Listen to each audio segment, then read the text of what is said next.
Okay, part 2 of our week number 3 In.Form Transformation 9-week journey. We were just going over how when body fat goes down, we have to increase our H2O. And this happens pretty quickly. You can see this on a week-to-week basis. Although, if you want your weight to go down, you technically have to increase your muscle mass, also known as your protein intake. This is what's going to take a little bit of a longer haul. Pam is actually doing this right now. I'll point you out again, sorry. But she's losing weight every week. She's just been here, but her muscle mass is either staying the same or just kind of creeping up. I mean, but she's literally losing weight because she's been keeping her muscle mass up. So as she continues to keep her muscle mass going up and up, she'll continue to lose weight because her body's in the zone, which most of us are looking to get in that zone as soon as possible. She's actually already there. Yes. Yes. Congratulations. All right. Any questions before we move on? Last week we talked about water. Anybody remember for me the formula for water? Half of your body weight in ounces of water per day. Yes, ma'am. Ding, ding, ding. Nice job. Now, if you drink coffee or teas that have caffeine in them, you need to add that same amount of liquid equal to that amount to your minimum. Even if it's a green tea with caffeine. Caffeine is, yeah, dehydrating. Thank you, Mary. You just need to get up here. Is dehydrating, and so therefore we need to add that extra amount of water, okay? And remember, the water in your shakes does not count. But if you're doing like Ultra Biome DTX or Rejuvenate or Solstick Revive or coconut water, all of those things count. Lemon water, chlorophyll water, those things count. Also, something else I wanted to bring up we didn't talk about last week. Anybody heard of Tony Robbins before? Yeah. Okay, so he states in one of his books, 75 to 80% of all your food should come from fruits and vegetables. Anybody got a good guess as to why? Because they're full of water. One of the best ways to get your water, besides drinking it according to the formula we talked about last week, is getting fruits and vegetables in because they have water in them. And you're getting a natural source of water, and you're also getting it in a timely way where your body can actually handle that. So think about the In.Form program. We got 6 vegetables a day. We got 5 ounces of greens per day. All right? That's very helpful. So think about that. You're getting extra water in when you eat your fruits and vegetables. Not that we count that water, but I'm just saying, it's bonus water. The other thing I wanted to bring up is remembering that the bladder is a muscle. And when you start to drink more water, it is normal to urinate more frequently. You've got to strengthen that muscle before you expect to get out of the bathtub in the morning, right? Or when you take a bath. You got to strengthen the muscles so they can do it, you know? Right? Same thing with the bladder. You've got to challenge it. And as you challenge it, it should get better. If you have incontinence, some of us women do, especially if we've had babies or other issues female-wise, incontinence can sometimes be an issue. And if that is an issue, there are herbs and there are things that we can utilize to help strengthen that bladder muscle. And of course, if you're getting up in the middle of the night and you're urinating frequently as well, you really shouldn't have to get up in the middle of the night and urinate at all. Even unless you drank a bunch of water before you go to bed. Unless you drink a bunch of water before you go to bed because you haven't quite hit your minimum and you just want to make sure it's in. Yeah, I can say it's in. I just peed it out 2 hours later, but hey, I got it in. Rosa.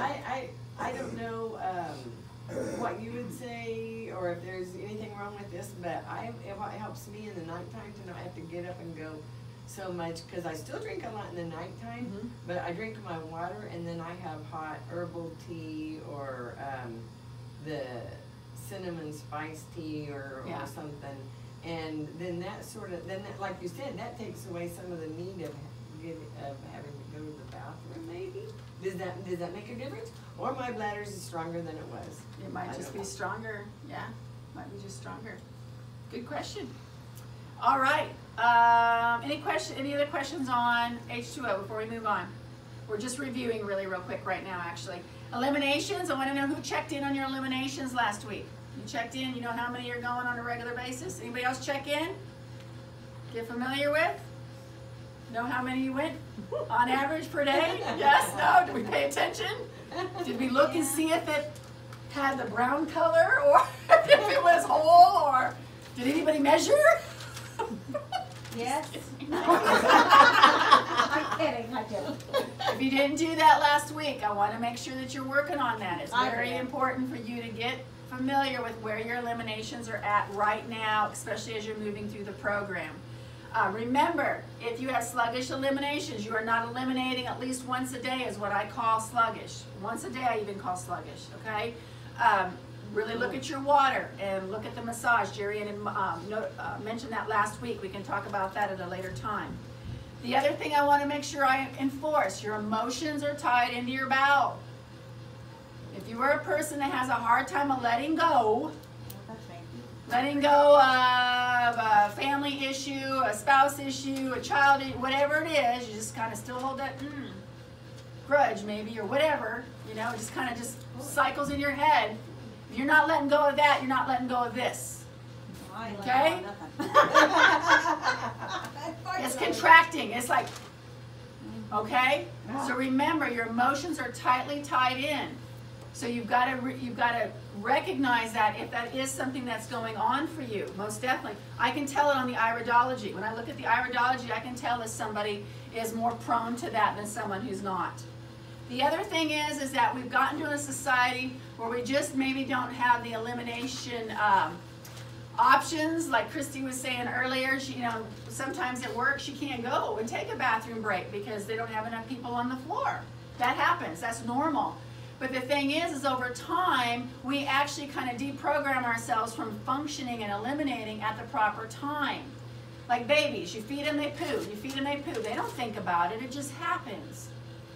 But we think about it. Ooh, it's a nasty toilet. I don't want to go there. Ooh, I feel better when I'm at home by myself. I want to go to my own bathroom, you know, my own heated stool, whatever it is. But, you know, we kind of set ourselves up that way. So we need to make sure we're recognizing this as well. The other thing with that is, too, is that we need to tell our body sometimes. Sometimes, you know, having an elimination or knowing you need is kind of a subconscious thing, right? You're not really aware of it until it happens, and you're like, oh, hey, I gotta go, right? Sometimes we need to literally start telling our body, hey, guess what? We're having a poo before 9 o'clock because I'm leaving. You know what I'm saying? You got to tell your body, you got to give your body permission to get back on a cycle, a more regular cycle. Does that make sense? But seriously, bringing that to your consciousness, opposed to leaving it in your subconsciousness, and help your body realize that, hey, guess what? We need to do this, and it's okay. Let's do it. All right. Digestive process. One other thing I wanted to mention that I didn't mention last week is to chew your liquids, especially your smoothies. Because remember, what do you release in your saliva when you chew? Enzymes. Primarily enzymes that break down carbohydrates. And if you're putting fruit in your fruits and you're doing these protein shakes, you're getting some carbohydrates. So those enzymes are going to help break them down. So even though there's nothing like technically to chew, still the chewing motion is going to release more enzymes. So chew your liquids. Even when I have people juicing, I have them chew their juices when they do juices. Did anybody get a chance to use any enzymes last week? Or yep. Okay, good deal. All right, so let's move into word power, unless anybody has any questions before we move on. All right, let me go ahead and get started on this real quick then.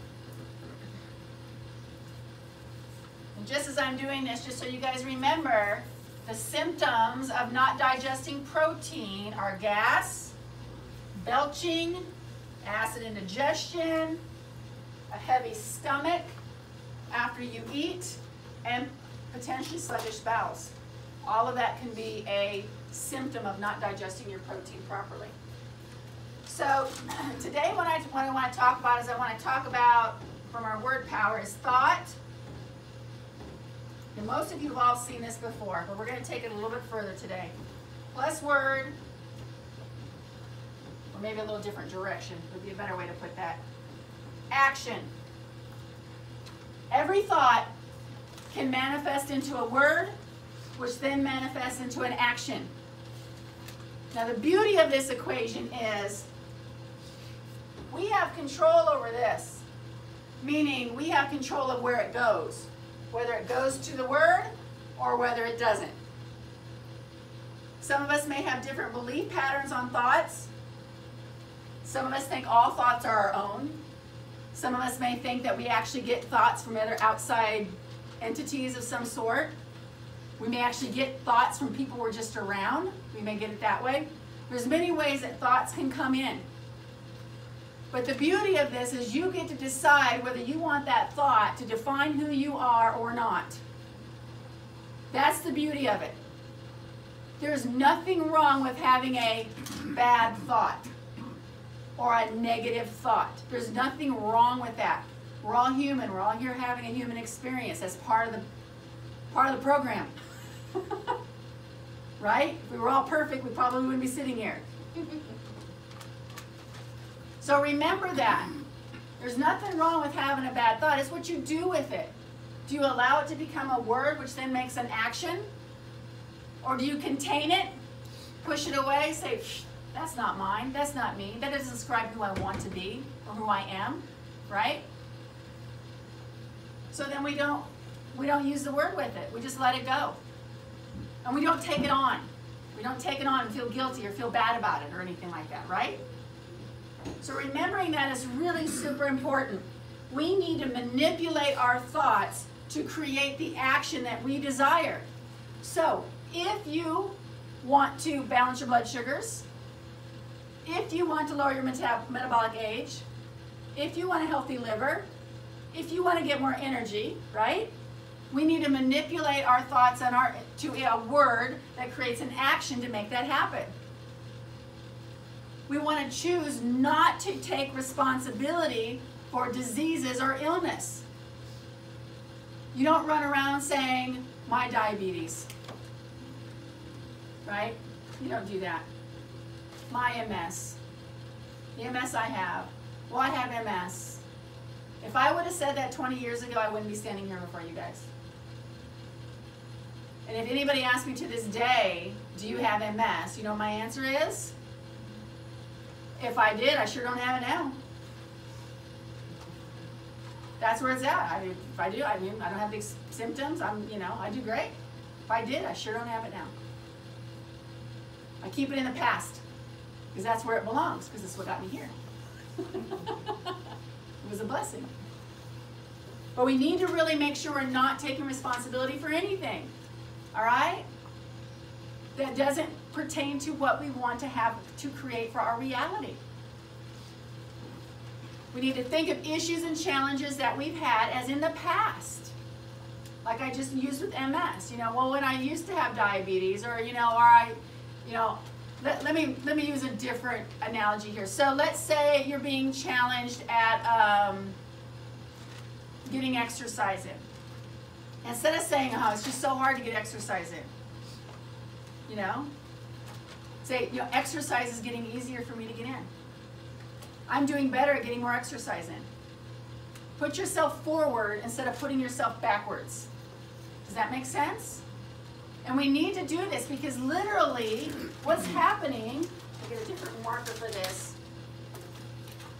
Every time you speak, even if it's in your own head, it's the little play that you have going on in your own head, you are programming your cells.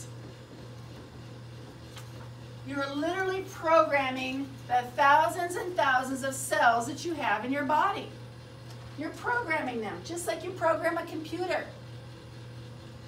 You're inputting this information into your body. So if you say, oh, I'm just never going to lose weight, guess what the cells say? Okay, guys, we're never going to lose weight. And your cells are technically yourself.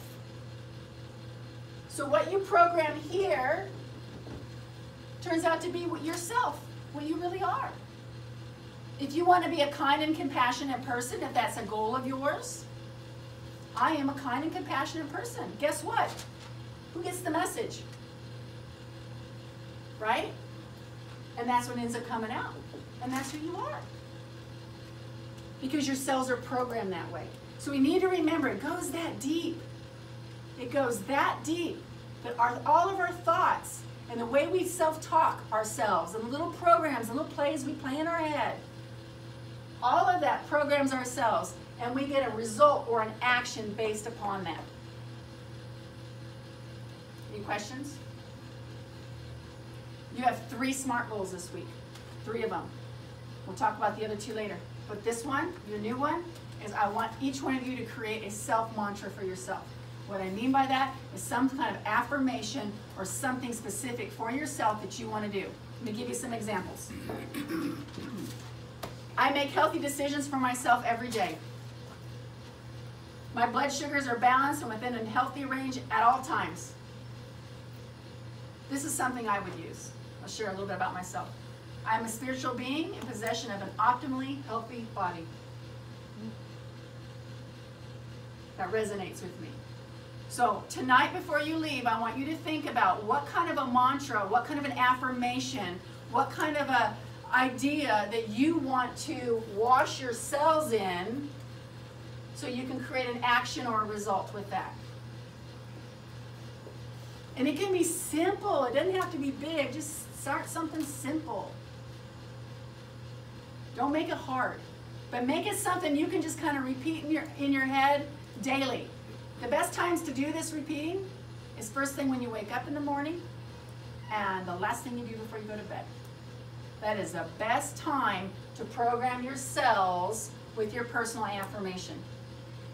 Because when you wake up in the morning, guess what? You wake up with that thought. You program the cells for the day. I'm a kind and compassionate person. You actually program yourself that way for the day. When you go to bed at night, I make healthy decisions for myself every single day. All night while you're sleeping, whether it's 6 hours, 8 hours, or 10 hours, guess what's happening? The cells are being programmed with that. Make sense? Don't look at me like that is going to be your 3rd SMART goal. It helps if you put like your little sayings or whatever on little sticky notes and place them throughout the house. You bet. You mirror, bathroom mirror, rear view mirror, your desk. Yep. In your purse, when you dig in, you see it there. Whatever. Until you can start remembering and saying it. I used to have them on my phone. So like every time, my phone's over there. Every time I pick up my phone and I open it, that was the first thing that came on my screen. And I'll tell you what, I won't tell you what happened with it, what I said, but it did happen. It happened. My affirmation happened. Awesome. Yeah. Yeah, and I looked at it probably daily for about, I'd say 45 days. I didn't even, maybe 60, you know.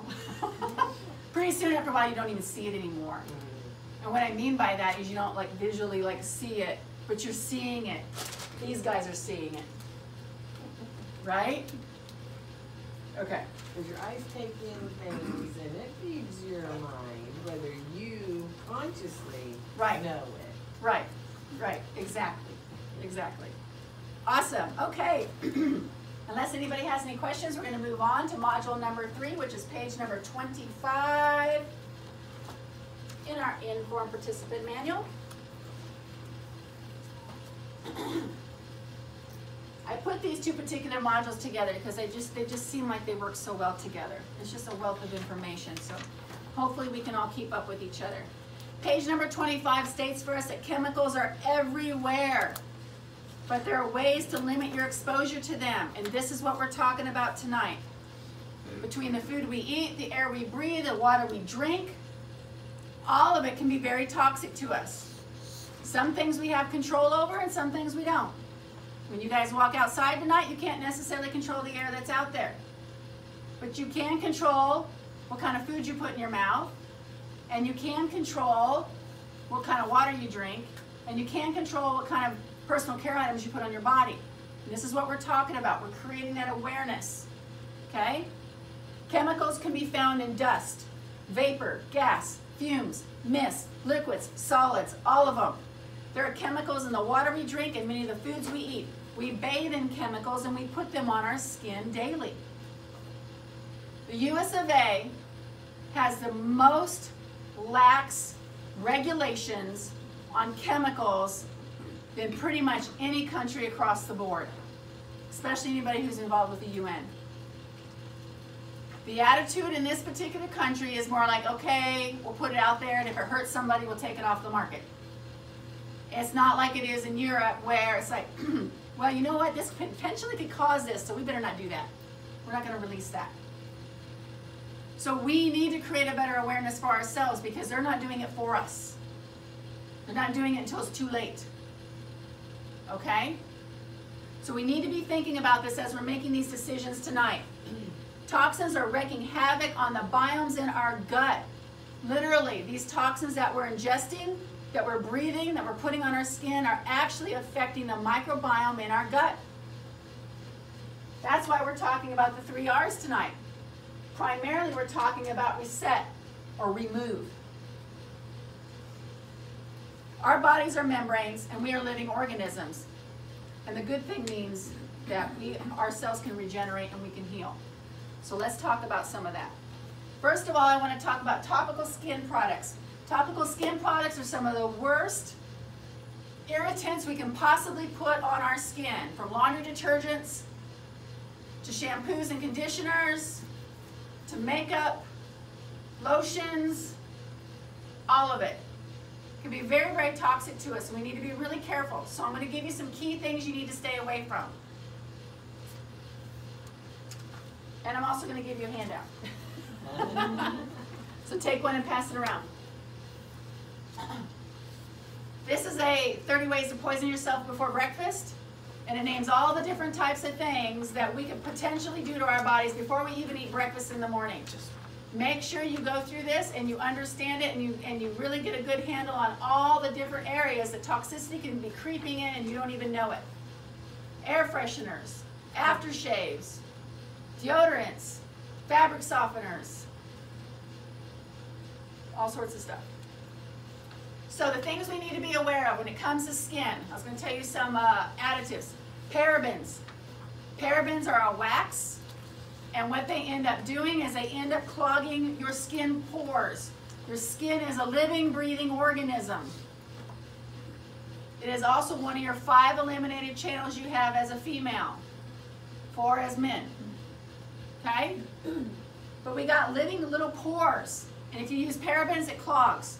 Another thing, sodium lauryl sulfates. Sodium lauryl sulfates are a chemical. They have been linked to cancer before.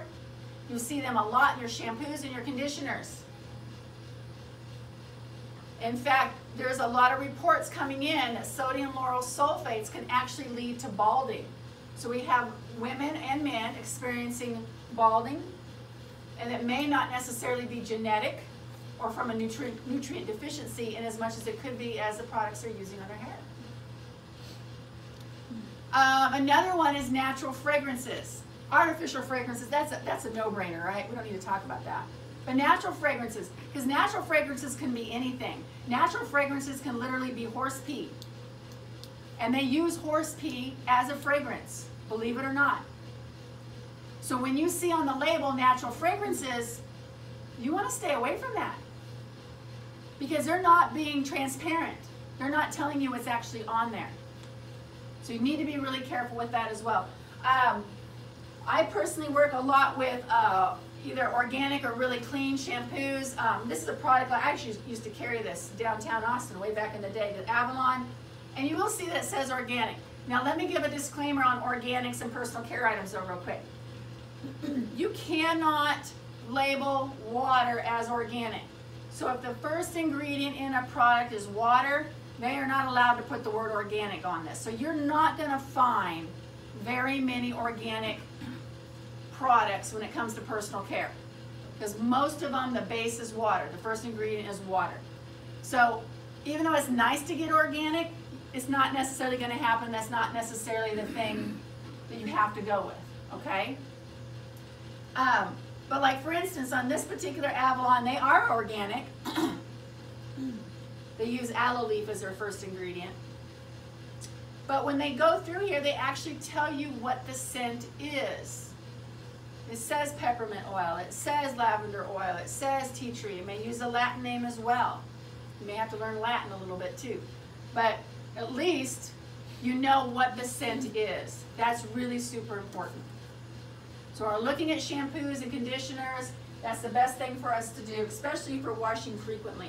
And since we're speaking about that real quickly, let me also talk about the fact that We all know we have gut microbiome, but we also have many organisms living on every area of our skin. And these organisms are different. From cheek to elbow to back of the knee, the community is different. They all have a little different function in the community that's down the road. All right? They all do something a little different. And that's perfect. They may have a different little pH balance. The skin may be a little bit different texturing. And in addition to that, it's part of your immune system. Your skin is literally a part of your immune system. You can either have a barrier on your skin, or you can have an open door to whatever you come across, just by the texture and the health of your skin alone, especially on our faces as ladies with all the things we do on our faces. We can either open that door or we can close it by creating a good barrier. But we got to keep these communities really healthy. And sometimes we get obsessive about bathing and being clean, that we actually continue to wash off our microorganisms, the communities that are working together to create a good, healthy immune system. I'm not saying don't ever take a bath. That's not what I'm saying. What I'm saying is we really need to take a look at that. We need to take a look at the frequency. We need to take a look at what we're doing to our bodies. You know, I mean, obviously, if you're working out in the hayfield or loading cattle or whatever, you're going to want to take a bath or a shower, right? But you've got to look at that from an overall perspective, okay? It's very important to look at that from an overall perspective. I work with a particular line of base care items called Truora. This is my personal bag. I brought it so I can pull things out for you guys and show you what I use and things like that. But I actually work with this particular product line called Truora. I was introduced to them a little over a year ago, and I'm really excited about them because they understand the communities of microbiome, prebiotics, the food for, and probiotics, the actual microbiomes themselves. They also understand not adulterating the pH of the area. They understand all of these things, and they've been able to formulate them. And it's an excellent product care line. I've had a lot of success myself just with getting rid of dark spots, which dark spots, aka age spots, are really just oxidized tissues that your body didn't know what else to do with, and so it comes out as spots on your body. And usually it's due to the liver, because the liver has to process that kind of stuff. Every chemical you take, eat, ingest, breathe, goes through the liver. The liver has to deal with it. And so sometimes it'll come out as age spots. But like this one right here has gone down tremendously the last 3 months. And I'm not even as consistent as I should be doing my product care line. But it's going away very quickly. And I'm really excited about that. And it's just because the health of the skin is better. It's got more integrity to it. There's more of a defense system to the immune system. So understand that when it comes to your skin. It's a vital part of your immune system. All right, next. Deodorants. Deodorants I have a really big pet peeve about. Because deodorants, antiperspirants specifically, usually have a lot of aluminum in it. Aluminum is a heavy metal. Aluminum clogs your pores, it doesn't allow you to perspire. Now, do you think we were created to not perspire? Remember I said earlier that your skin is one of your 5 eliminated channels? That's how it eliminates, by perspiration. The sweat that comes out from underneath your arms, that comes across your brow when you're working out, back behind, that is a way for your body to cleanse itself, to detox through those avenues. And if we don't allow ourselves to sweat, what happens to those toxins? They stay. And our lymphatic system is the primary source for utilizing and motivating these toxins to be able to get rid of it somehow. And we have lots of lymph nodes in our chest area, men too. When you don't allow yourself to perspire, those toxins can't come out, they go back to the lymph nodes, and then we get breast cancer or some kind of tumor or cyst or whatever in our breast tissue. And this happens for men too. There's 2 big reasons for breast cancer in our particular country. Antiperspirant and underwire bras. Those are the 2 big ones. Okay? I've heard that, like, because of shaving, it opens that up more so that the aluminum stuff gets In. even in more. And I would highly agree with you.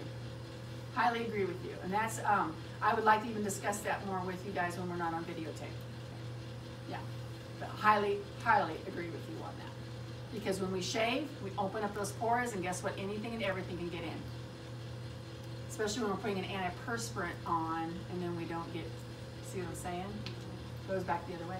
Charlotte, I found baking soda to be good as an antiperspirant. I grew up on that, and so I'm still doing it.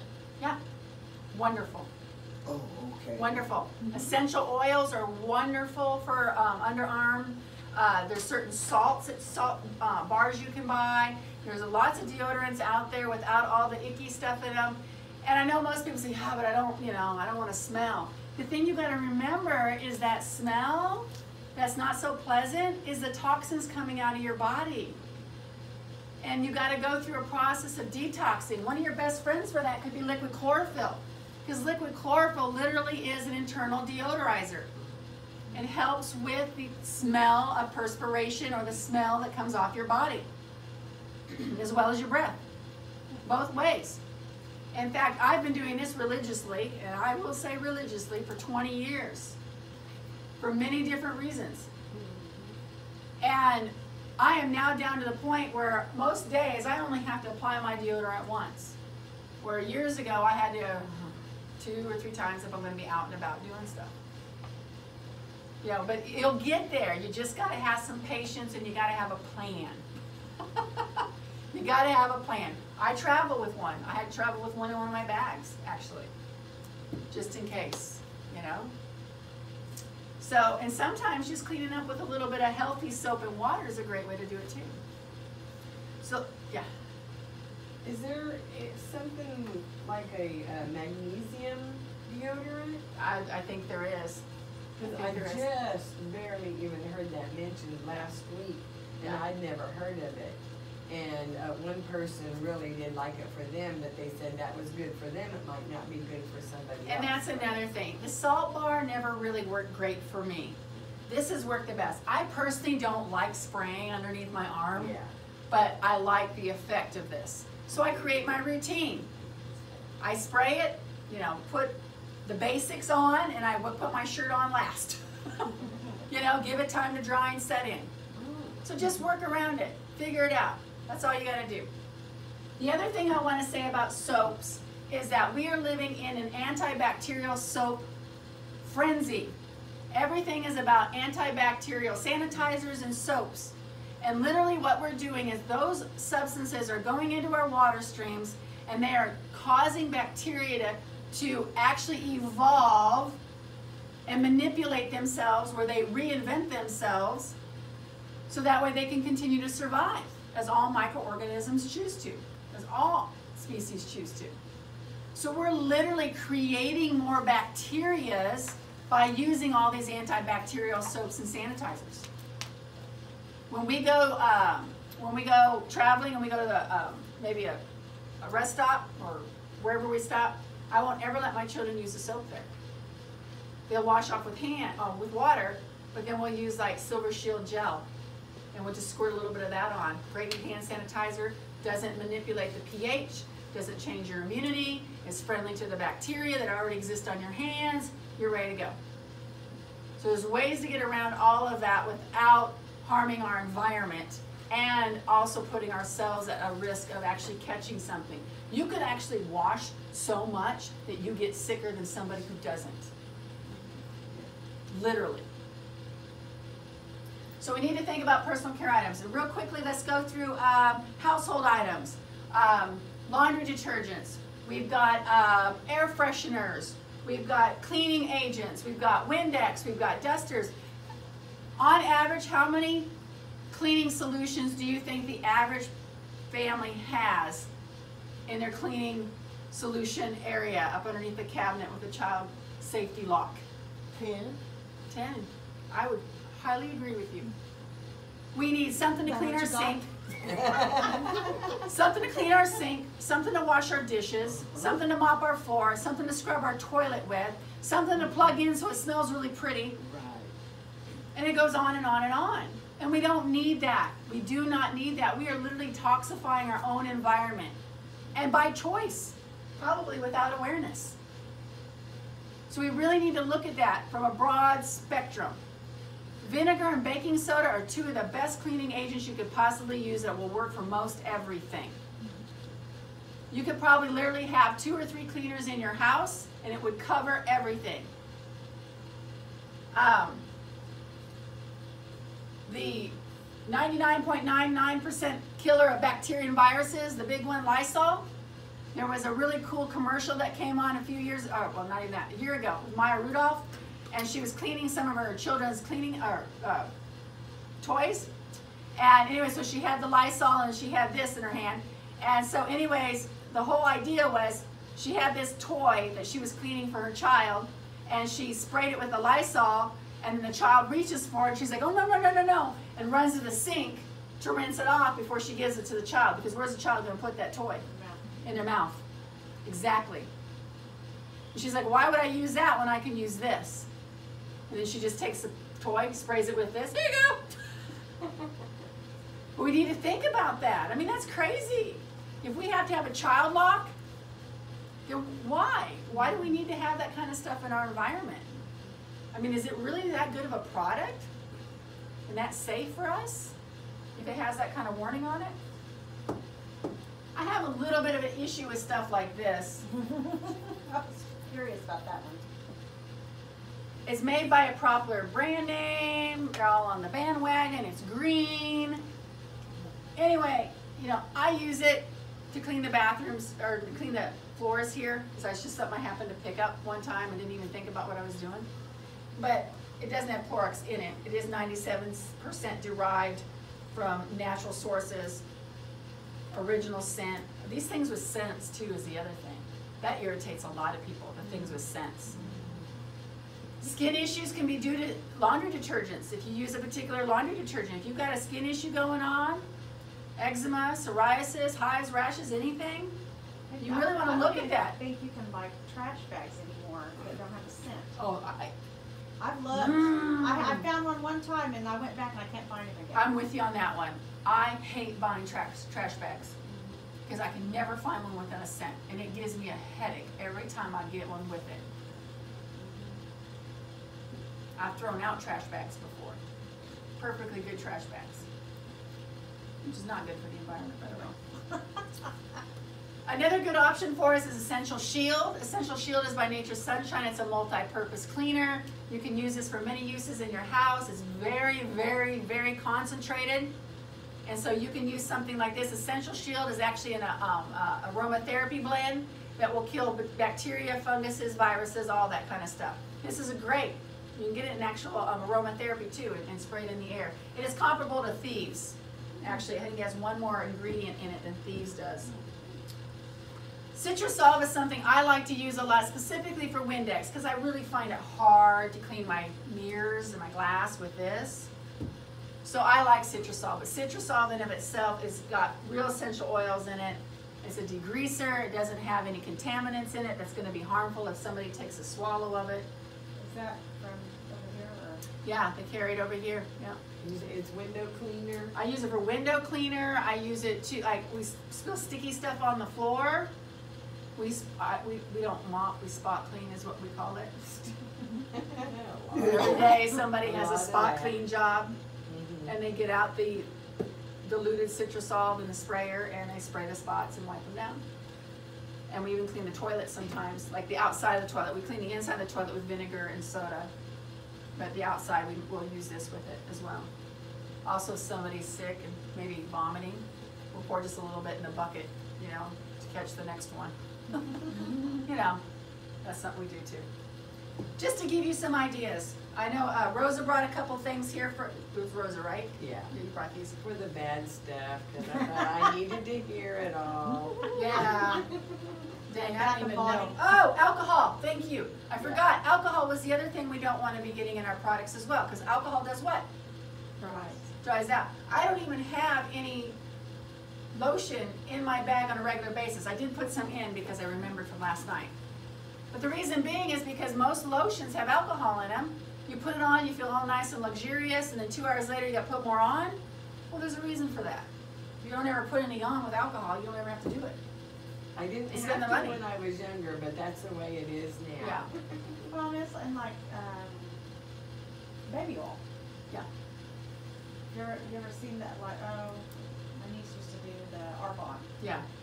and they'd have a glass of water and then one with water and baby oil. Yeah. And you put a cracker in it, Yeah. Oh, and the cracker's still hard with the baby oil. Yeah. Because it was actually made for like submarines or something, wasn't it? Yeah. It wasn't made for babies' bottoms. No, yeah, it was made to cover submarines or something to protect it from. It's like canola oil. Canola oil was not made for us to ingest. It was made for race cars, race fuel. So, and what is that? This is a lotion by Nature's Sunshine that doesn't have the parabens and the alcohol in it. Just a. What is it called? Oh, it's called hand and body lotion. Oh, okay. Pretty simple, nothing fancy. Nature's Sunshine also has Party Arco. Body Arco lotion, yeah, which is great Does for your that have a skin. smell? Slightly, but it's an herbal kind of. Oh, I don't. I mean, woodsy. it's not a big deal. Not Yeah, a yeah, and it's really problem. more for like itchiness or irritated skin, Oh. but it is a really good lotion. This is a hand soap I keep at the house for the children, and I usually dilute it with water. And anyway, I really like Myers. They're really good brand name too. What else I we was got thinking, here? I I wondered thought if somebody, they I were- thought I read a deal that they were complaining about them saying they are not. Not all they're cracked friendly. up to be? Yeah, not as friendly as they say. Well, and that's a really good question. They probably got bought by somebody and then they changed it, who knows? Well, yeah, I think it's saying, it's really not even a little old lady that, it's not even her. I That don't would know. be a really good investigation to find out because a lot of companies are being bought out. But then you never Okay. know, it could be someone Yeah, yeah, trying to get rid of the competition. exactly. All right, so I think we kind of covered everything for the most part that I really wanted to hit when it comes to products. Any questions on personal care items? Yeah. I know it might not be a big deal, but I have not been able to figure this out.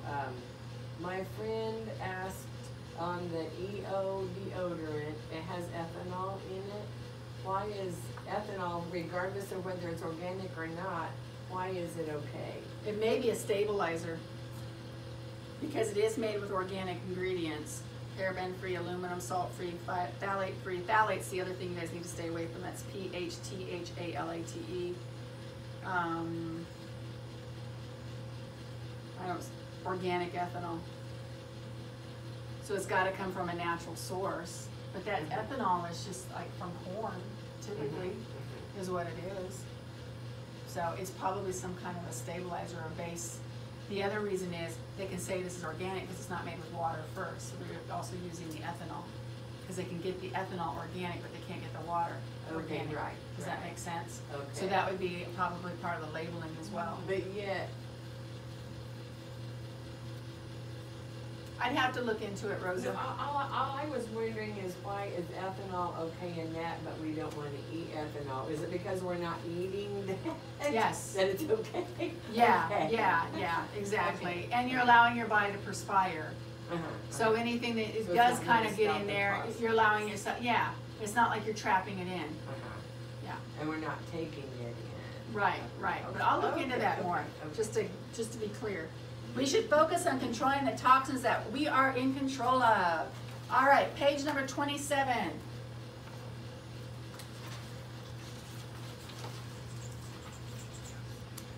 One little quip before I do that. I want you to love yourself enough to live a healthy life. Love yourself enough to live a healthy life. And of course, that's what we're talking about, making some changes when it comes to all of this.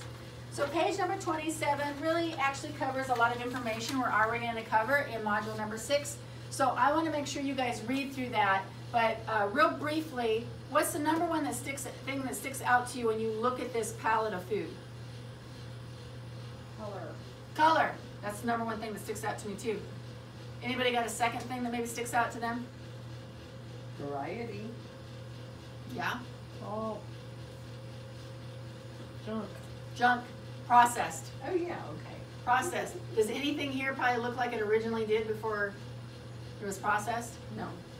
Okay, we'll talk more about that in a little bit. Number 28, we need to learn to eat greens to ensure lifelong healthy microbiome. One of the things we need to make sure we understand, the reasons why we have 5 ounces of greens, it's so important for us every single day on this program, is because greens do many things for our body. One thing it does is it feeds our healthy microbiome. Our healthy microbiome love greens. Plus there's lots of antioxidants and other nutrients that actually help us detox, okay? So we need to make sure we're getting those greens in. Another thing that greens do is they're a fiber. Now they're not the typical fiber you think of, like oatmeal that expands or like psyllium. They're a sweeping fiber. They have a sweeping motion to them. So as it's going through your gut, your bowel, it's literally sweeping up and picking up any residues or anything that, you know, is not supposed to be in there with that sweeping motion. So that's the other thing that greens do. But studies have shown that people who eat more greens and who are leaner have a more diverse gut microbiome. We want to find ways to get in as many greens as we possibly can. That's one of the reasons why I'm doing the spirulina tonight in the smoothies. It's just to show you one of the ways. You can add your greens to your smoothies. You can do all sorts of different things. But I just want to be sure that you're getting the point that greens are very integral to getting us to where we want to be at by the end of this program. It's not like you have to eat 5 ounces of salad every day for the rest of your life. Although your body would probably really love it, you'll probably start craving it by the end of the 9 weeks because your healthy microbiome is going to go, me, feed me. And they don't have that bad bacteria going, no. Right? And remember what we said, I think it was last week, maybe the week before. When your healthy bacteria is this big and your bad bacteria is this big and you feed it a bunch of greens, it's just too much for these little guys to eat all of that.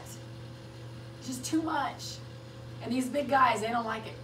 So you may have a little bit of a fight going on. And that's where some digestive issues can come up. All right, I'm going to give you a sheet here. The clean 15 versus the dirty dozen. Whoops, I'm giving you more than what I should. Woo, save that for later. There we go. So this is a list of 15 clean potential fruits and vegetables that you can purchase commercially. They don't have to be organic. The Dirty Dozen Plus is a list of all fruits and vegetables that you do not want to compromise on. The ones on the Dirty Dozen list usually have soft tissues to them on the outside. They're peels like peaches, strawberries, berries, even apples. We eat that stuff. And so the chemicals that are put on the fruits and the vegetables are going right into our body. The ones on the 15 acceptable list, like avocados, we don't usually eat the skin of the avocado.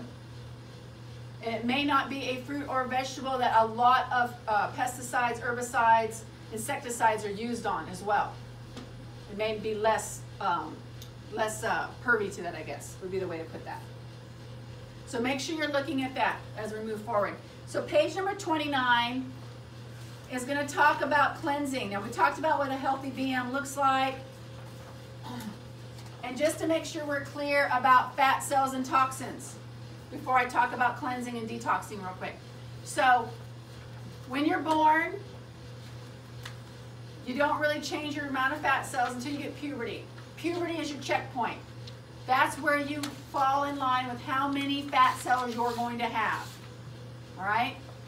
So if you gain weight, it doesn't mean you gain more fat cells. It just means those fat cells are like a balloon and they just blow up. Your fat cells could either be deflated or they can be blown up huge.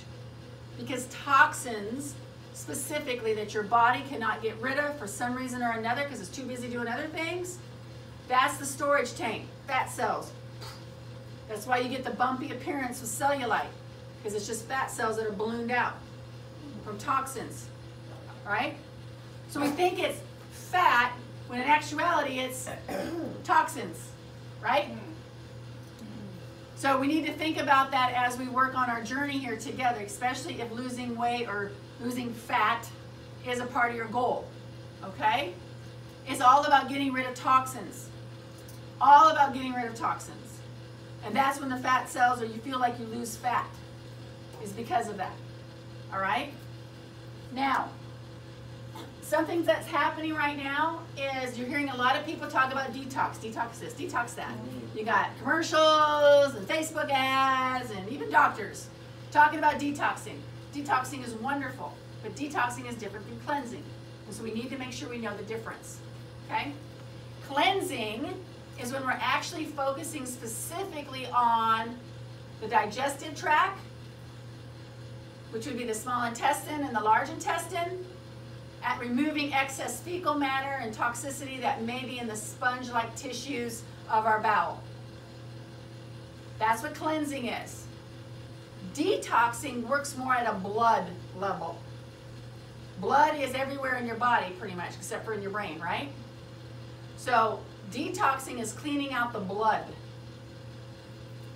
The toxins that are in the blood are not necessarily the same toxins that hang out in your digestive system.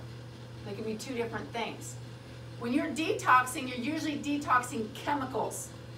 Chemicals. From foods that you eat, from drinks that you drink, from things you put on your body. Chemicals, prescriptions, residue of prescription drugs, heavy metals in the air, heavy metals in the antiperspirants. Detoxing is getting rid of those excess toxins. And we need to do both, detox and cleanse. Some of us, it's more important for us to detox, and some of it's more important to cleanse. I'll be right with you. So we need to gauge that. That's one of the reasons why I had you guys fill out those toxicity questionnaires. I can utilize that along with your health assessments we filled out week 1 and figure out what direction you need to go first. But you should do both at some point or time. So Nature's Sunshine has a couple of detoxes that I really like working with. The first one is the Ultrabiome DTX. It used to be called Purify. It used to be an official product of the IN.Form program. They changed the labeling so people would understand it better. People didn't get it, that it was a detox. I love this product. Set it on camera. Reason being is this product is wonderful at detoxing the whole body, especially in conjunction with Rejuvenate, which is another product we'll talk about next week. But it really gets in there and it helps to really, it works like a magnet to heavy metals and just sucks them and then sends them right on out, is what it does. It helps to balance the pH in the gut. It helps to create a healthy environment in the gut. Helps those microbiomes. It helps with creating more frequent eliminations. I can tell when I don't do one. I don't eliminate maybe nearly as much. That's something that happens to me. How often? Supports balanced glucose response. Provides energy, optimizes nutrient absorption. And the big thing that it does is it provides L-glutamine. Does anybody remember what L-glutamine does? L-glutamine is an amino acid that helps heal the junctures in the intestinal system to prevent leaky gut. Leaky gut. L-glutamine is wonderful for that. This is where we are literally repairing. We're repairing with this. I do this daily. Daily. Do you do it for a certain length of time or just That's what I'm doing it forever. forever? Until something else comes up. Yeah, I tell you what, seriously, when I do this, I don't go through a lot of toilet paper. I roll toilet paper to last me, myself, and I a really long time with this. Because it's so good at making sure everything's cleaned up and just goes on out. Maybe wipe once, twice, 3 times, just to be sure. And that's one it. a day, Only guess. I do one a day. one stick a day. One a stick a day. And if you're doing a full long-term program, you may want to do 2 a day, but that's something else for us to talk about later on. Extra ones, yeah. But 1 a day. Do we need an extra one? Yeah, we need one more. Okay, all right. Set it somewhere we can copy it and make sure we get that. Oops, I'm writing down this one. Is that okay? That's all right, I can leave. Yeah, we're fine. We're fine. I got copier. We're good. Just don't let me forget. So that, I like that a lot for a daily detox, unless you're doing a full detox, and that's, like I said, something we talk about later. Another detox product that Nature's Sunshine has that I like so much is called Detox Basics. And Detox Basics is a daily detox that you can do. It's a little capsule and veggie tab combination. You do it in the morning, 15 minutes before you eat. This really focuses on the liver, and it has berberine in it. So it helps to really get rid of the endotoxins, and of course balance blood sugars as well.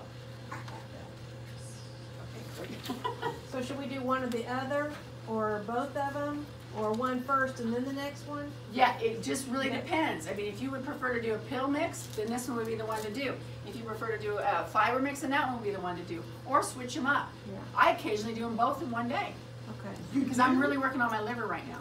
Mm, That's one thing I'm really doing. So I do this for my liver, and then I do that to help my liver out on the back end. This helps the liver out like on the front end, that helps out on the back end. Okay. So I like them doing both, and then you just do one of these a day. Okay, so, but you're gonna, by the toxicity deal, you'll decide which, Yeah, I can help you figure out maybe where you should start at. okay. Yes, most definitely. So those are the detoxes that we have with Nature's Sunshine, okay? Then we have cleanses. Now, like I said, cleanses are what helps to really get rid of excess fecal matter, debris, whatever it is, in our gut. So we need to do a cleanse. I used to say, back in the day, once every 6 months. And since I started teaching IN.Form, I've changed my mind. You really do need to cleanse every seasonal change, 4 times a year. You need to change with summer, spring, winter, fall. You need to do it 4 times a year. And Mary can attest for cleansing. I mean, she knows that cleansing works. I mean, she's still here with us, right? You've been cleansing since you were 50. I have a reputation Yeah. of being the cleansing. I do more cleansing than anybody in the world. Because you've been doing it for over 40 years. Most of us are just happy to make it to 40. I'm gonna cleanse for 40. But cleansing's really important. It really helps to jumpstart your metabolism. It helps you get you more energy. You just need to clean the inside. How many of you clean your outside every day in some way, shape, or form? Okay. How many clean your inside every day, one shape or form? I almost do. I do the vegetables. Almost. Yeah. But as far as specifically doing something to cleanse, no, we don't. We put all this junk on the inside, but we don't cleanse. But we're concerned about the outside? Doesn't make any sense. So we have several different cleansers we're going to work with. Tile Heat Cleanse is a good basic cleanse to start with. It's something that's not going to scare you. You're not going to be in the bathroom 24/7. I mean, it's a very good one to start with. It primarily focuses on the liver and on the digestive system. And by the way, whenever you focus on the liver, you're also focusing on the blood too. Just make sure you guys understand that liver and blood go together too. But Tile Heat Cleanse is going to be a little capsules that you take 3 times a day, before breakfast, before lunch, and before dinner. And it's a 10-day cleanse. This is a great starter cleanse, or a great cleanse for that person who can't get to a bathroom frequently because of their job or responsibilities or whatever's going on. So Tile Heat Cleanse is great for that. The best cleanse I've ever run across in the 20 years I've been in this business is Clean Start. Clean Start is really, really great for people who have sluggish bowels or really want to get a good cleaning. You will have extra eliminations with this. I've even had people get a little raw because of the extra eliminations, so we need to sometimes be prepared for that. But I tell you what, if you weren't cleaned out before, you'll be cleaned out after this. No ifs, ands, or buts about it. This is a really good cleanse at really removing toxins from the bowel specifically. We've actually seen people get rid of what we call a bicycle tire. You know, a bicycle tire that looks like this? It's actually black sludge. It's like a rubbery material. And it's what gets stuck. You got it? Yeah. Yes. It gets stuck. That stuff sticks inside in your bowel. And this stuff gets rid of it. Yeah, and that, I had to cancel my workout. Yeah. Because I had to don't cancel my wanna dog walk one strain time. anything. I'm with you. Because I said, I've been to the bathroom I don't know how many times this morning and I don't even want to risk it. And Yeah. then, and it was a good thing because I wouldn't have made it. Yeah. I would have the drive that I had. Yeah. Yeah, I once went on a dog walk with my dogs around downtown Austin. Oh, no. Needless to say, I didn't make it. But anyway, so Clean Start works really well. It does. And it is a 14-day cleanse. Now, my instructions are different than the instructions that are on the package. And I am going to give you cleansing instructions here in a moment.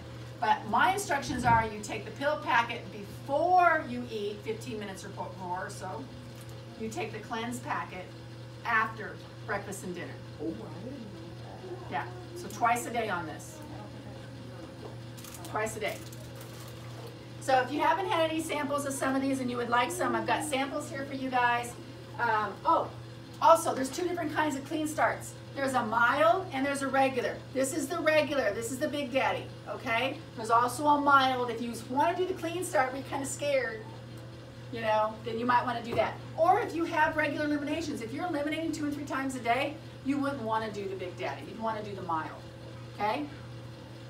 So there's information on the mild specifically. And the last thing I'm going to give you is my cleansing instructions.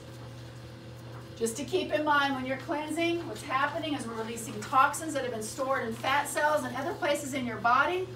It's like the same analogy as a lake. The lake is crystal clear on top, but as soon as you get in there and you start stirring it up, you got all that sludge and fish manure and everything coming to the top. Well, basically what this does, it stirs up the toxins. So you might have a headache. You might feel flu-like. You might have low energy. Reason being is you're experiencing the effect of those toxins as the Clean Start or the cleanse is working to eliminate those cleanses. It is normal. It is normal. And I would expect it in most cases. That's why when I have people do cleanses, I highly urge them to plan day 3 and 4, which are usually the worst days. Yes. On days when you don't have to be responsible for 15 people. Or even 3 people if possible. Or anybody. But yourself. Yeah. And you have plenty of rooms, or plenty of bathrooms in the house. Take a vacation. Yeah. Or tell everybody else to go away. Yeah, or do a 4-day weekend or something. Exactly. Exactly. Okay. All So right. while we're on a cleanse, do we go ahead and continue doing all the other supplements along with those? No. Okay. In some cases, yes, but no generally. I always recommend, always on a cleanse, and I have been for 20 years, aloe vera juice and enzymes. Those two, yes, yes, and yes, most definitely. When you're on the IN.Form program, we can still do the IN.Form products. We just have to be strategic about it because we don't want to cleanse out the good stuff that we're putting in, okay? We may minimize it or we may change it up a little bit, you know, we may play with that a little bit. But do you need to take your your direct aid for your liver? No. Do you need to take your direct aid for your thyroid? No. Berberine? You don't need, well, berberine, Is in a lot of these, right? there is some in some of it, yes. Berberine is going to be dependent on who you are. Oh. Depend on who you are. Because berberine helps us get rid of endotoxins, stored toxins from that bad bacteria that makes bad toxins. So we still want that support as well. Especially if we're taking a probiotic because the berberine drives that probiotic in. Okay, great question. All right, so let's move on. Let me see where I'm at here.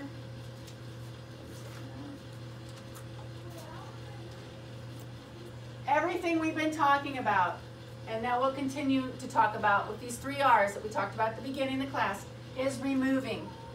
We're eliminating things from our body that negatively affect our healthy microbiome. Chemicals, pollutants, accumulated waste materials, beverages that promote inflammatory processes, and of course the wrong kind of gut bacteria. That is what we're talking about tonight. So when we're talking about the 3 R's in the program, tonight's focus is on resetting and removing.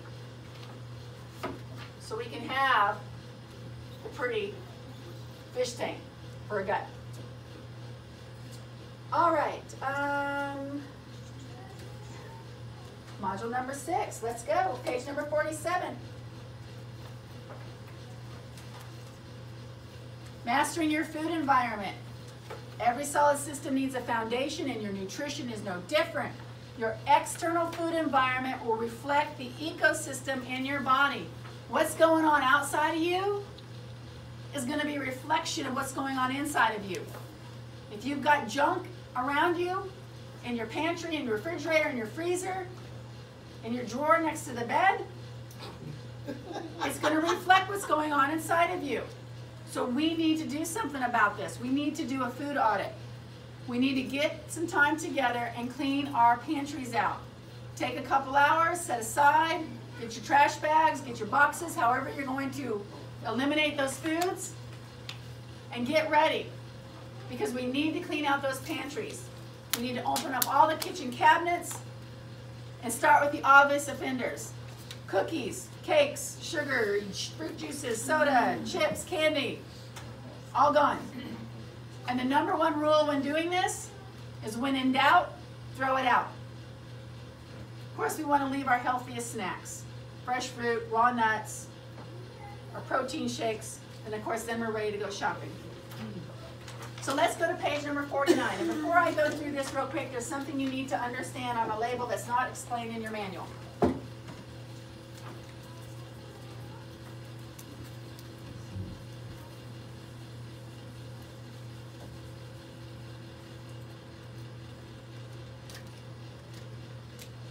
And this is nutrient value. In calories is what it's going to be all about. Okay? Nutrient value in calories. So, carbohydrates and protein.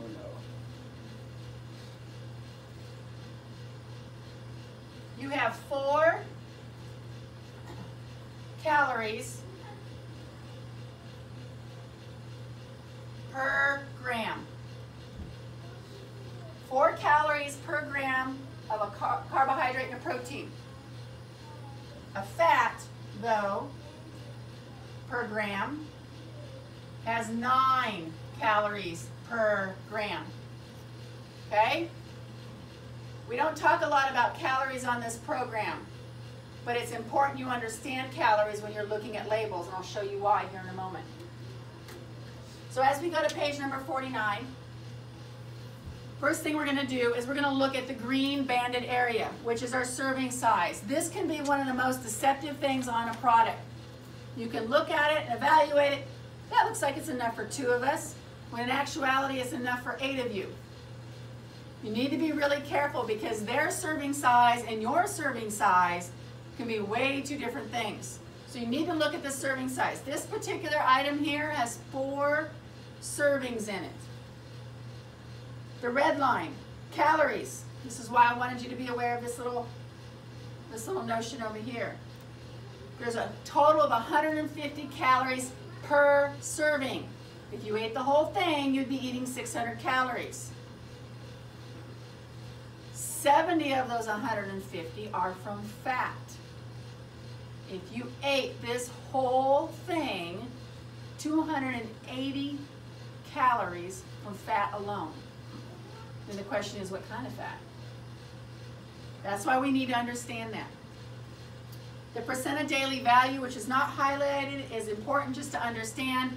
This is just an FDA thing. It's no big deal. I really don't pay a lot of attention to it except for comparison values. But it's based on a 2,000 calorie diet and what you're supposed to get in your diet per day, according to the FDA.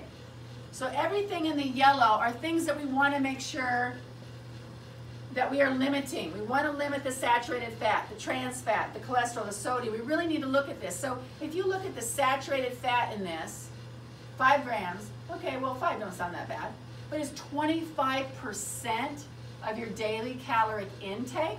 And if you eat this whole thing, you're at 100% of your daily caloric intake of saturated fat with this one particular item. Make sense? So what do good fats fall under? Saturated or Not saturated. like an Unsaturated. avocado or whatever? Yeah, they're usually going to be unsaturated. Okay, Usually got to do some more label checking okay. to find out what the actual source is on that. Okay? Because you can still have a not so healthy fat come in as unsaturated if you're not careful. But that's why we're going through it kind of step by step to make sure we're looking at all these factors. So if you see that saturated fat, you know that you probably just need to put it back. But if it says unsaturated fat, then you're like, okay, well, what kind of unsaturated fat? Then you ask the next question. All right? Everything in blue are nutrients that we just simply don't get enough of. We don't get enough fiber. We don't get enough A, C, iron, calcium, magnesium. All of these things, we just don't get enough of them. So we're looking for those nutrients in our products, our labels, if at all possible. Okay? The next thing we go to look at is the ingredient list. And this is usually where I head to first. I usually don't even look at servings first. I look at my ingredients list. That's my first focus.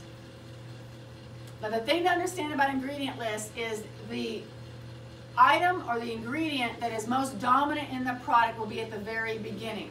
So like I was talking about with some of your shampoos and conditioners, they can't be called organic because water is the first ingredient. They're mainly made out of water. But they come in order of the density of the amount of that ingredient. So the very last ingredient is going to have the least amount in it. Although sometimes it could be the worst offender too. But you need to remember that. So there's two big rules when you're looking at a label. If you don't have time to stand there and read it because the label is so long, put it down. If you can't pronounce most of the words or you don't even know what the words are, put it down. It should be simple. You should know what you're getting. In our country here, they don't really tell us a whole lot about what we're getting. But like in Europe, you can't go to a restaurant without them telling you there's a GMO in the product that they're using to make that particular dish. We have to create our own awareness here, okay? The other things we need to really look at, like I said, of course, in the ingredient list, is just making sure that those items and there are things that we really want. We're going to talk about sugars in a couple of weeks, and sometimes they'll use 4 or 5 different names for a sugar. So you think, oh, it's not so bad. Sugar's in the second or third. It's no big deal. But then number 5, number 7, number 8, number 12, all of them is a different form of sugar. So we need to learn to know what these names and these words are. If it's simple and you understand it, then go for it. But otherwise, do some research and investigation. Can I ask you a question? And you may want to wait on this for the sugar, but some of the labels will have sugar, and then they will say added sugar. Yeah. So sugar that's already in an ingredient and then added sugar besides that. So let's say you're getting a cherry yogurt, okay? You already have sugar in the cherries, right?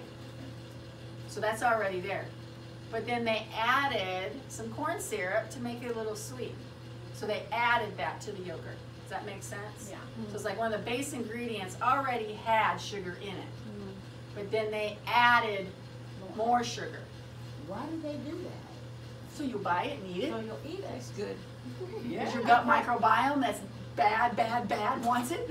Yeah, because most people won't eat it because it doesn't taste good. Yeah. Does it taste sweet? Yeah, it's not. Exactly. You can become So really need to look at those ingredient lists. The other thing I really want you to look for is food colorings and food dyes. This is one of my biggest pet peeves as a mother. I can't even tell you. If you have children, if you have grandchildren, learn this at least for them. Food coloring is made from chemicals derived from petroleum, which is a crude oil product that's also used in gasoline, asphalt, diesel fuel, and tar.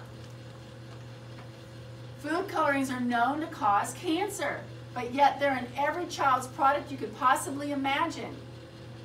When you have to make a yogurt green just to make it look pretty so your child will eat it, that's not cool. That's not giving them something healthy.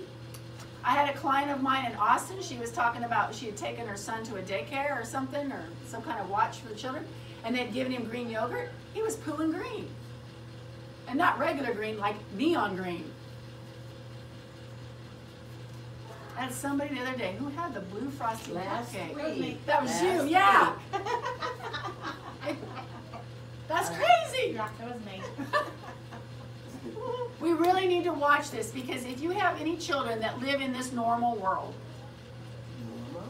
well, so Oh, you heard What is that. called normal now? what is called normal? Yeah. Okay, so like mine wouldn't be normal because we don't participate in all this. But for the children who participate in all this, okay? So we have Christmas. And we have sweets and treats, and we have colored items, candy canes, right? Food coloring. Then we go into Valentine's Day. More candies, more food colorings, right? And then we move into Easter. Full of candy, More green. more colors, blue, right? And then we have birthday parties, skating parties, get-togethers with more candy. We go to grandma's house, candy, right? We go to Walmart, candy. I can tell you how many times my children have wonderfully turned down the Walmart man from the colored popsicle, or not popsicle, but pop. So yeah, whatever it is. I don't even know what it is. I can't even identify it. And then we go into Halloween. And then Thanksgiving, and the cycle continues and continues and continues and continues. One of the reasons children are more likely to get leukemia than an adult is because of food colorings. Food colorings manipulate the production of red blood cells, which happens in the bone marrow. And what is leukemia? Cancer of the bone marrow. Those babies are growing.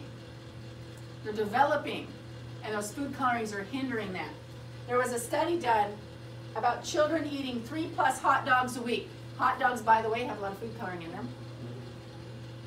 For children who ate at least 3 hot dogs a week, they had a 40% higher chance of leukemia than those that did not. 3 hot dogs a what? 3 hot dogs a week. That's all? That's it. I mean, That's all. Well, I mean, my husband just loves hot dogs. That's his go-to thing. Well, And luckily he's not a child. No, but my daughter picked up the habit. Yeah. And that's all she would eat with him is hot dogs and Yeah. no vegetables or maybe corn. Yeah. Ever watch the video on how they're made? That'll change Yeah, their it'll mind. change their mind. No, he Yeah. still does. It'll change your mind. Have you seen it? You seen the video? I have how a they're long made? time ago, but I wasn't a big hot dog eater, but he doesn't care. I think it's the nitrates and the nitrites that are bad Yep. in it too. Yeah. Nitrates, what it's made of, what they, yeah, I mean, it's just, it's all sorts of stuff. I know I told my Lips and husband butts and he's never chicken gonna guts. die. My husband's never gonna die because he's got all those nitrites and nitrates. Preserved. plugging He's him pickled. out. It doesn't work that way, but. Well, I have a comment for that, but I'll save it for off video. Okay, I So- want to hear it. Okay, you have to remind me. She's gonna write it down. So the other things we need to be careful of, people want to sell their food. Oh, that's just the way that it is, right? That just is the way it is.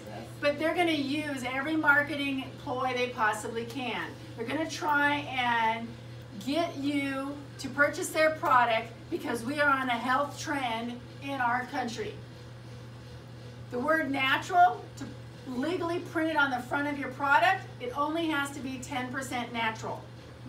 So we look at, oh, it's natural, it must be good. In the cart, there we go. Only has to be 10% natural. We have to realize a lot of these marketing words and all the different processes that go on with letting you know what this product looks like. Imaging is a big one. Imaging is a huge one with the eye see, like Rosa was saying earlier. We see it, but we don't necessarily think it consciously, but it programs us subconsciously. It programs those cells we were talking about, right? So we need to be really careful about the front of packages. The front of the package doesn't really matter unless you're going to decide that you're not going to get it. Okay? Then if you decide, well, I want to think about it, then you need to just go back to the back. And you need to look at all these things that we've been talking about. Things you need to be careful of. Free range. What does free range mean to you when you think of it? Not in a cage. Not in a cage? Walking around eating whatever they Eat want. whatever you want to. Yep. Able to go and move around and do whatever they want to do. Yeah. That doesn't necessarily qualify with the legalities of free range. It means they get a little bit bigger of a pen.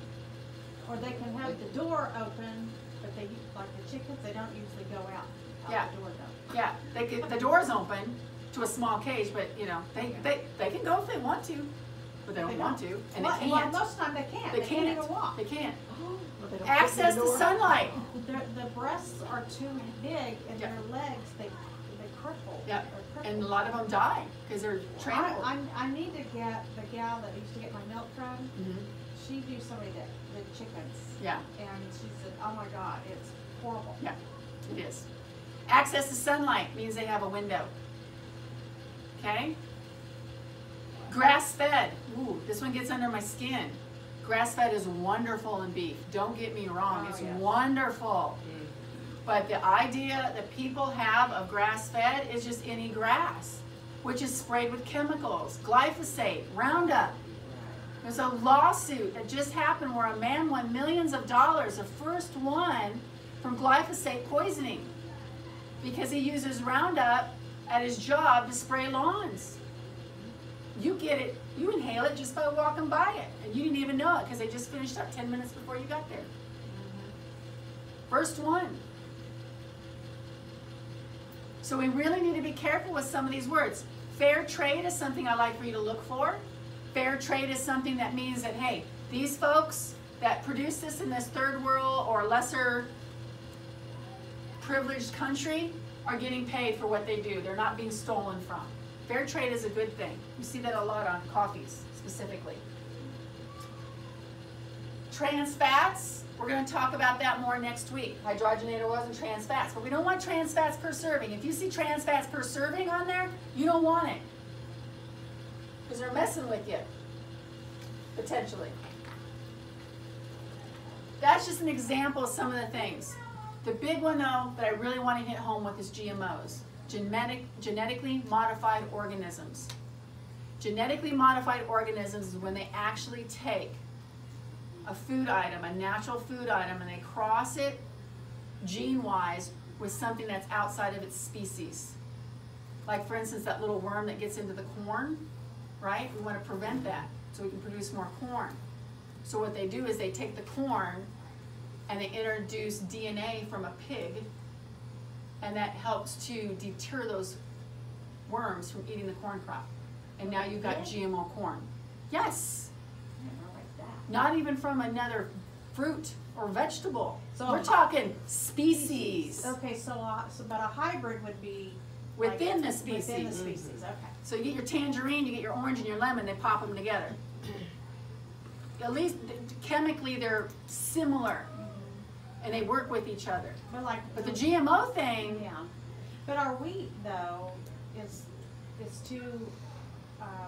Some of the stuff that I've read is too hybridized, too many. too many different hybrids. Yes, the DNA is way too long compared to what we used to. Because they take the original and then they hybrid it, and then they hybrid that one, and then they hybrid this one, and then they continue the hybrid process. So pretty soon, the one that's hybrided all the way down here looks nothing like the original one. Because that wheat's short, and our wheat before was long. like 6. Yeah. Exactly. Exactly. I mean, I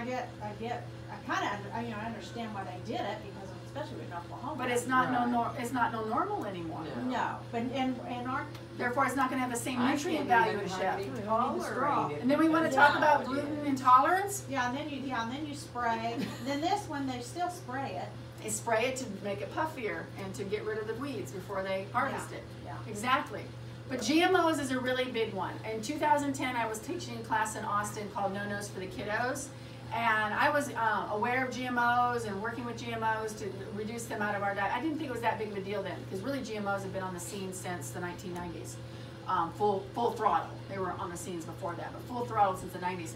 But it went from number 10 to number 1. That's the number one thing. If I can't verify a product does not have GMOs, I don't buy it.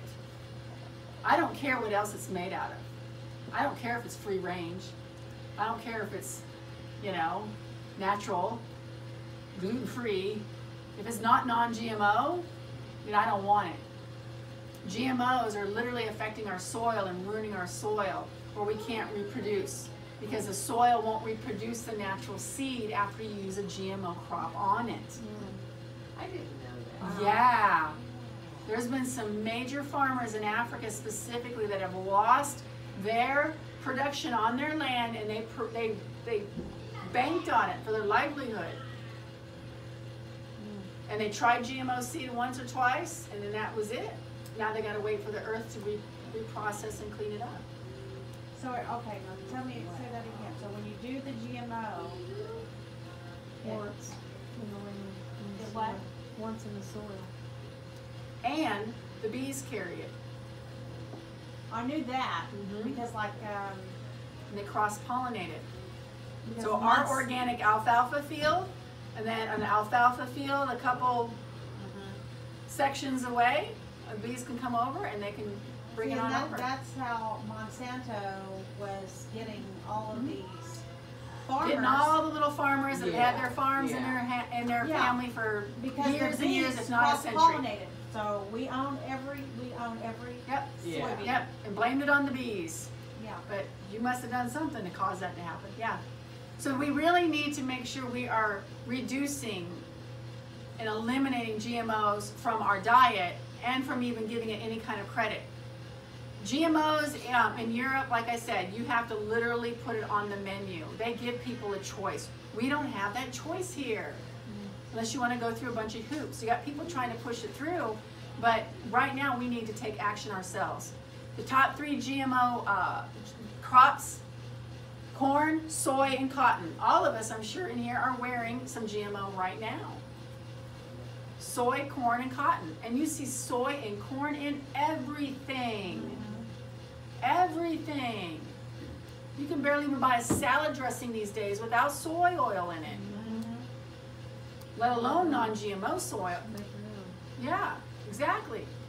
We just need to be super careful because this is something that is getting bigger and bigger. We are only 20 years, a little over 20 years out since this has been out.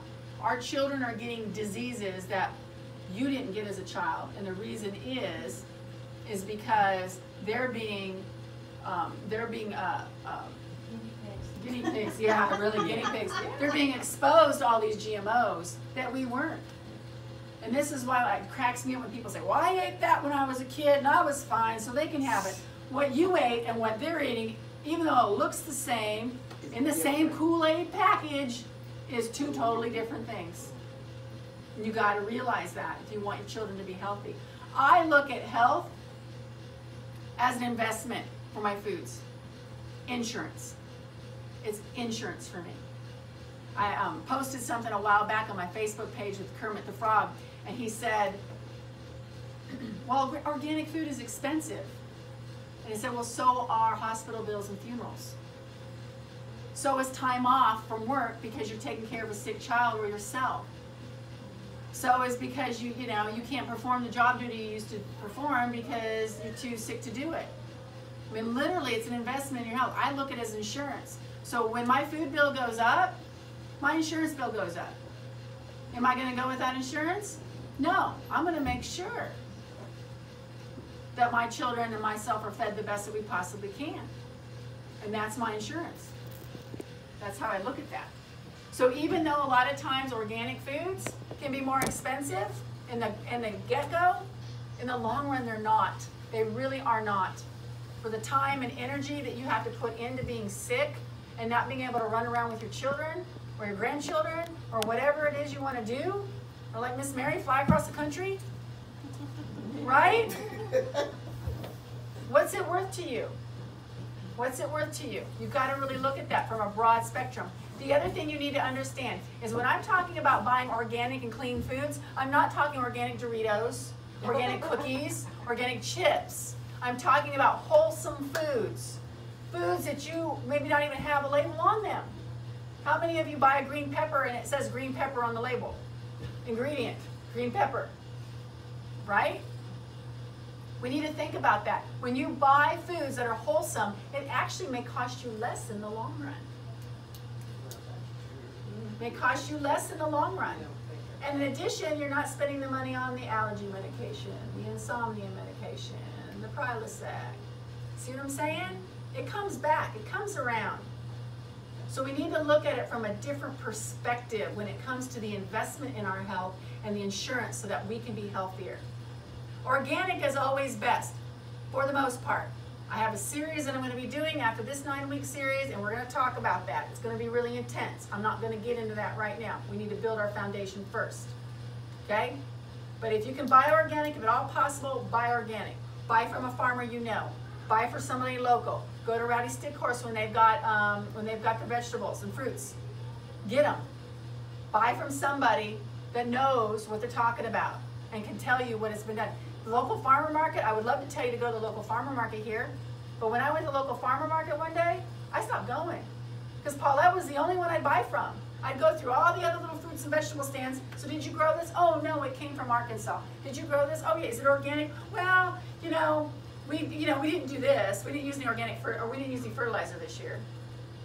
I mean, or they don't know what you're talking about. It's really sad, but it's getting better. That's the good news. It's getting better. Rosa, you got a question, I can tell. Oh, no, I was thinking a little after. Oh, I was just saving it for after. Okay. All right, so does everybody understand what we need to shoot for here when it comes to our labels and our foods? Okay. Plan, purchase, prepare for success. So page number 51. I'm not going to go through this. I'm going to let you guys do this on your own. But we need to start planning. Now that we've cleaned out our pantries, now that we have an overstanding on labels, now we got to start planning. We got to plan for our grocery shopping day. We got to plan what we're going to be making. We got to plan our food list. We got to go in with a plan. Okay? We got to have some tips ready to go. If you're having a hard time getting in that afternoon snack, you need to do something. We have something available wherever you may be in the afternoon, so you don't have to think about it. It's just there. Brazil nuts, bam, right here. I got something I can chew on. Whatever it takes. Make sure you're planning your day in advance to include 3 meals and 2 snacks every day, eating every 2 to 3 hours. This will help you make better choices. Page number 52. Let's go and purchase now. So let's go to the grocery store. 2 big rules of thumb. Don't ever go to the grocery store hungry. And don't ever take hungry children with you. Don't do it. Nothing influences your gut's microbiome more than your nutritional plan. The food you keep around you will make all the difference in the world. We want to focus on the outer aisles in the grocery store. That's where the fresh fruits and the fresh vegetables, the milk, the eggs, the cleaner cheeses, most of the time, not so much, sometimes, are all going to be on the outside edges. Everything on the inside edges doesn't have to be refrigerated, so it's processed. It's in boxes, it's in bags. I'm not saying you don't buy anything in there, I'm just saying limit those items, because those items are only kind of like fillers. They're not your main things that you're doing on the outside edges of the grocery store. Also be aware that grocery stores are set up for marketing. They're making a buck just like anybody. I always laugh whenever I go to Jumbo's, especially if I'm a little bit hungry. I've been kind of having that sweet tooth going, hey, you want something sweet? And you walk right past that bakery. And the reason one of the reasons it's done that way is so that way you walk in, the apple fritter looks really good. I'm going to have one. I'm going to the fruits and vegetables next. I'll make sure I balance it out. But it's a play on how it's marketed and how it's laid out, so that way you don't feel so bad or so guilty about what you do. So you buy the apple fritters, right? But then you get the fruits and vegetables, and you put some of those in there too, right? Why do you think the milk is at the back corner of the grocery store? You gotta go past everything else to get to it. Exactly. You gotta boom, marketing, boom, boom, boom, and then you get to the milk, and then there's the Oreos. Small little display with the new extra double stuff. Right? Are those good? No. I have no idea. Personally, I wouldn't like to try them because I don't like the stuff so much. I like the inside more. A little bit of stuff is good, but not a lot of stuff. So we need to understand that's what's happening. So that's why we need to go prepared. Have a protein shake before you go to the grocery store. Do whatever you can do to make sure you're mentally focused and prepared to do what you got to do. And if you got to stand in line, I think this is so funny. Sometimes you're kind of made to stand in line and you're hungry. And how many times do you see a banana right there? Never. Never. Or even a bottle of water. It's all the energy drinks and all the Starbucks coffees and the pops and all of that stuff. That's all right there. Bars. And I used to be that way, kind of, I mean, I really never eaten candy bars, especially since Jenny Craig way years ago. But still, I would still look and kind of want, especially if I was hungry and I was buying food and I was going, okay, it's going to take me a half hour to get home, another 15, 20 minutes to pull groceries in, another hour to make food. I might as well get something while I'm standing here.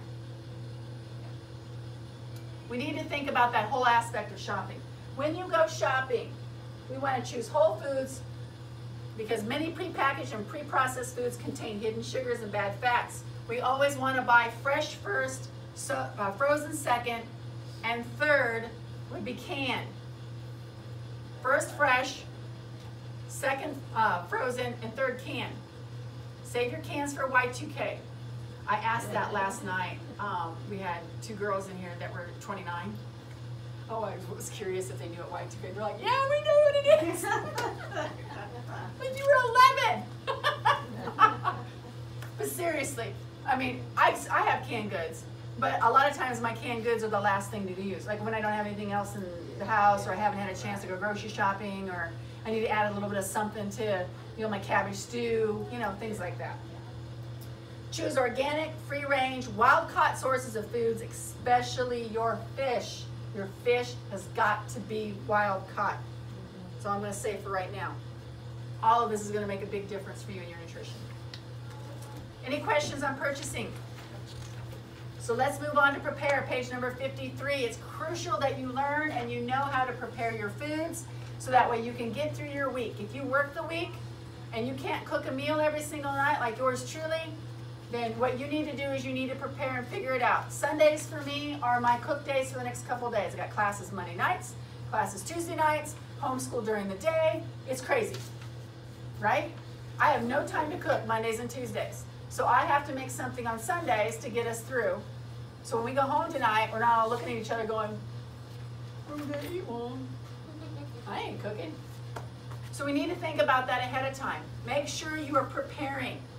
We also don't want to be eating out of Joe's, because eating out of Joe's means that these restaurants like to make foods that are going to make you come back. And a lot of these foods have something called in them called excitotoxins. MSG is a big one. Monosodium glutamate. I haven't seen MSG on a package in years. It's because now they're actually writing it out, so people, monosodium glutamate. It doesn't have MSG in it. Tricky, huh?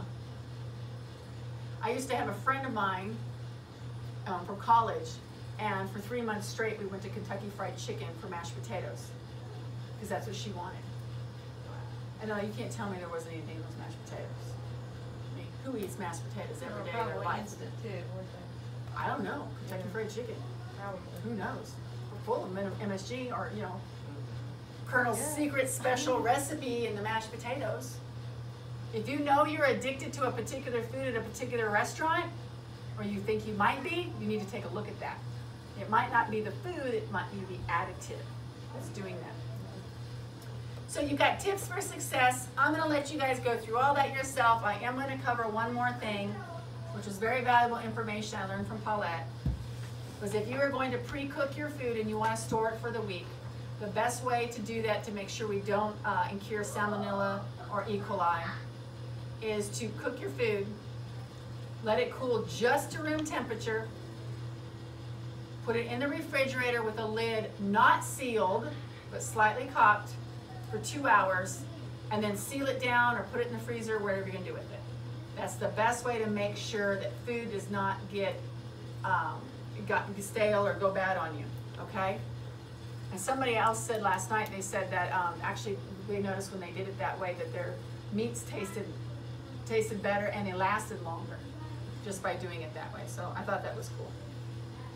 Any questions on that, guys?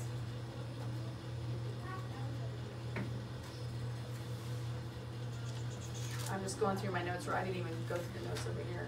I did all right, considering I didn't have all those notes. Yep, I covered it. All right, questions? So let's do homework. Finish up with supplements, we're done. Homework for the week. You got module number 3 and module number 6 to read, both of them. And I want to make sure you read them thoroughly. I really skimmed over information tonight in the books because I wanted to give you my extra stuff. Okay? 3 and 6. Second of all, you're setting 3 SMART goals this week. One's kind of a SMART goal, but 2. One of them specifically based on nutrition, supplements, or water. For this week, it shouldn't be necessarily the same one as last week unless you really screwed up this week and you need to do it again. All right? So it should be something a little different, something to build on. The second goal needs to be on exercise specifically. Challenge yourself to do more than what you did last week. If you were counting steps last week, either add some steps this week or add your rebounder a couple times more. Whatever it is, pick up your exercise. Shiree's going to be with us next Monday. I don't think she's going to be here Tuesday, unfortunately. But she's going to really go through some great exercise stuff with us on Monday night to help us with the cardiovascular system. Your third thing you're going to do is you're going to set your affirmation, your mantra, the thing that you're going to start playing in your head every morning and every night, possibly posting up around your house or on your desk or somewhere where you can see it regularly. Post something that's going to help you change your cells into the reality of yourself that you choose to have. So 3 things you're going to do when it comes to that. Of course, you're going to clean out your pantry, you're going to practice reading labels, plan a healthy menu, you're going to look at your personal care items, you're going to look at anything that would happen to have any toxicity in it that you have now got a greater awareness on. Next week we are covering the cardiovascular system and exercise, so it'll be a little bit lighter next week. Oh, handout on GMOs real quick. That is just a short list, by the way, folks. Just a short list on GMOs. All right? Last thing. I have been wanting to do this for a long time, and I decided this was the perfect module, the perfect week to put this out. Asher, what's our time? 8:14. Okay. This is a letter I'm giving out to anybody who works with me from here on out. This letter is to help identify the most effective herbal and natural supplements that are available to you and to outline my boundaries as your natural health and wellness coach regarding the effectiveness and results of your herbal and natural supplemental purchasing. The world of natural remedies is currently a very confusing industry full of misinformation as well as products claiming a multitude of results. In addition, the supplement industry is being adulterated by entities leading many to believe their product is just as pure as the quote-unquote branded label it comes in.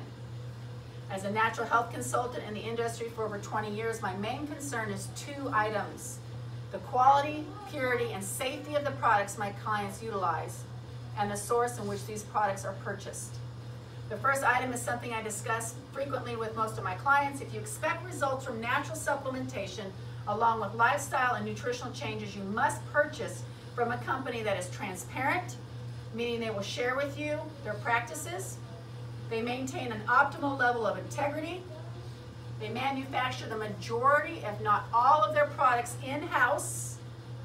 There's only a handful of manufacturing plants in the country that actually manufacture and put the herbs and supplements together and put them in a package and then send them to the host. Okay? Not everybody does that. Has the highest standards of testing and cutting-edge technology, incorporates the highest of quality assurances, and values education on the use of their products over excess marketing and creating the biggest bottom line for themselves. Also, it is a great idea to have someone in the natural health field supporting and guiding your choices as you charge forward in creating optimal health for yourself and your loved ones. Secondly, and this is my most important point, the internet has become a very popular source to purchase herbal remedies and natural supplements. Many people are looking to get the best price, but are literally sacrificing quality, effectiveness, and safety for that lowest price. There currently is a major internet retailer that is allowing products to be sold by individuals manipulating product packaging as well as the product itself. These products are sold under the name brand I Love and Trust, Nature's Sunshine, but are either expired, open, or adulterated in some way, shape, or form. In addition, these products are sold for less than member costs with NSP, and people who purchase these products expect the same results even though they did not come from a reputable source or from the company itself. There has actually been situations where people have purchased Nature's Sunshine from Amazon, okay, thinking they're getting a great Nature's Sunshine product with the integrity that it had with it for years, and it's come to them open. Expiration dates have been taken off, and or the product itself has been changed or altered. And then we have people, specifically in a store in Chicago, come into the store and say, "Hey, I got this and it's open. Can you return it for me?" And we can't do that because there's a problem there. So, this is why it's so important we are aware of what's going on. Not only is there toxicity in our environment and everything we put about, there's toxicity in our supplements as well. And we have to be careful about the sources in which we get them. Therefore, please understand, as your natural health and wellness coach, I cannot speak for or assist you with any products that are purchased outside the boundaries of a reputable source or from Nature's Sunshine itself. And this doesn't just go for Nature's Sunshine. It's not like Nature's Sunshine is only being picked on. It's happening for a lot of your brand names across the board. People are going to Amazon and they're purchasing items because they can get it cheaper, but they're not getting what they need. I can't help somebody with a product that I don't know where it's coming from. So if you're not getting it from Pearson's or from myself or from Shiree or from somebody you know is ordering it directly from Nature's Sunshine, then it's my reputation, and it's not a part of my mission or the energy that I put forth on my purpose work. If that makes any sense to y'all. So please be really careful with that. And if you have any questions, please let me know. I'm always open for questions on it, but there again, more awareness, right? So I want to thank you guys for being here tonight. We are going to have a peachy green smoothie. We can talk about some labels also if we need to. And we'll have a great week. Thank you for being here.